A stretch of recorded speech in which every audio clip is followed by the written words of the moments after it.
Hi అండి, అందరు బాగున్నారు అనుకుంటున్నాను. ఈరోజు ఒక స్పెషల్ కంటెంట్తో వచ్చాను. ఎందుకంటే నేను తొలిసారిగా చికెన్ కర్రీ చేశాను. ఒక ఫుడ్డీ అయితే తప్పక చూడాలి ఈ video. Let's start. 1 kg chicken తీసుకొని దాన్ని మంచిగా క్లీన్ చేసుకోవాలి. 4 ఉల్లిపాయలు 4 టమాటాలు తీసుకోవాలి. ఉల్లిపాయలు చిన్నగా కట్ చేసుకొని టమాటాలు కూడా చిన్నగా కట్ చేసుకోవాలి. మనకు కావాల్సిన ఐటమ్స్ దాల్చిన చెక్క, లవంగాలు, యాలక్కాయలు, ఉప్పు, కారం, పసుపు, గరం మసాలా, ధనియాల పొడి, చికెన్ మసాలా. స్టవ్ లైట్ చేసుకోవాలి. 4 స్పూన్లు ఆయిల్ వేసుకోవాలి. తర్వాత నెయ్యి కొంచెం వేసుకోవాలి. ఆయిల్ హీట్ అయ్యాక యాలకులు, లవంగాలు, దాల్చిన చెక్క వేసుకోవాలి. ఆనియన్స్ వేసుకోవాలి. ఆనియన్స్ ఒక 5 నిమిషాల పాటు వేగనివ్వాలి. ఆనియన్స్ బ్రౌన్ కలర్లో వచ్చేలా వేగనివ్వాలి. టమాటా వేసుకోవాలి.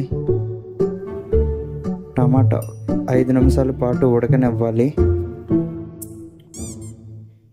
ఆయిల్ పైకి తేలాక అల్లం తెల్లుల్లి పేస్ట్ వేసుకోవాలి. పచ్చివాసన పోయే వరకు వేయించుకోవాలి. రుచికి సరిపడా ఉప్పు, కారం, ధనియాల పొడి, చికెన్ మసాలా వేసుకోవాలి. కొంచెం దగ్గరకు అయ్యాక చికెన్ వేసుకోవాలి. బాగా కలుపుకోవాలి. అలాగే కాసేపు అలా ఉడకనించాలి. కాసేపు అలాగే ఉడకనించి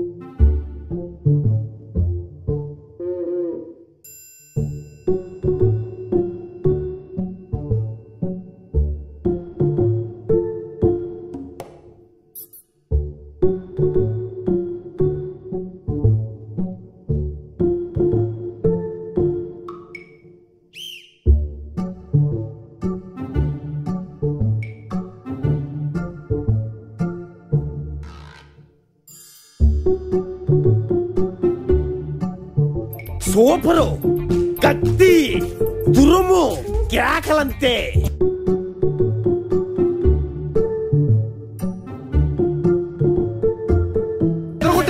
Fantastic, super, mind blowing, unbelievable.